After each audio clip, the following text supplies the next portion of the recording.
கல்லூரி நண்பர்கள் தினமும் கல்லூரியின் விளையாட்டு மைதானத்தில் உடற்பயிற்சி செய்வது வழக்கம். ஒரு முறை மைதானத்தில் ஆங்காங்கே பல ரூபாய் நோட்டுகள் சிதறி கிடப்பதை பார்த்து மகிழ்ச்சியோடு ஆளாளுக்கு கிடைத்தவற்றை எடுத்துக்கொண்டனர். ஒரு இளைஞன் மட்டும் அதை எடுக்க மிகவும் தயங்கினான். ஆனாலும் மற்ற நண்பர்கள் வற்புறுத்தியதால் சிலவற்றை எடுத்துக்கொண்டான். கிடைத்த பணம் கடவுள் தங்களுக்கு தந்தது என்று அதை கொண்டு என்னென்ன செலவுகள் செய்ய போகிறோம் என்றும் ஒவ்வொருவரும் மகிழ்ச்சியுடன் உரையாடினர்.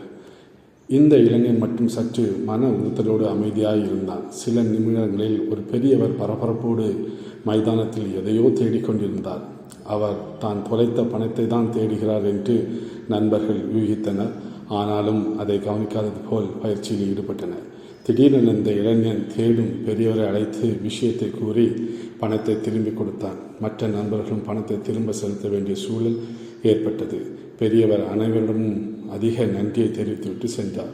சில வினாடிகளில் நண்பர்கள் அனைவரும் இந்த இளைஞனிடம், நீ செய்தது மிகப்பெரிய முட்டாள்தனம், அப்படியே திரும்ப கொடுத்தாலும் பணத்தை நீ மாத்திரம் கொடுத்துவிட்டு அமைதியாக இருந்திருக்கலாம், எங்களுக்கு இழப்பை ஏற்படுத்திவிட்டாய் என்று, இனி உன்னுடன் எங்களுக்கு நட்பில்லை என்று கோபத்துடன் கூறிவிட்டனர். இந்த இளைஞனுக்கு நண்பர்கள் இழந்தால் மனம் வருந்தியது.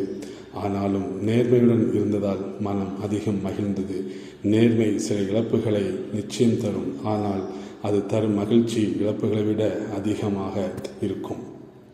வேதத்திலே ஒரு வசனம், சங்கீதம் 34:19, நீதிமானுக்கு வரும் துன்பங்கள் அநேகமாயிருக்கும், கர்த்தர் அவைகள் எல்லாவற்றிலும் நின்று அவனை விடுவிப்பார்.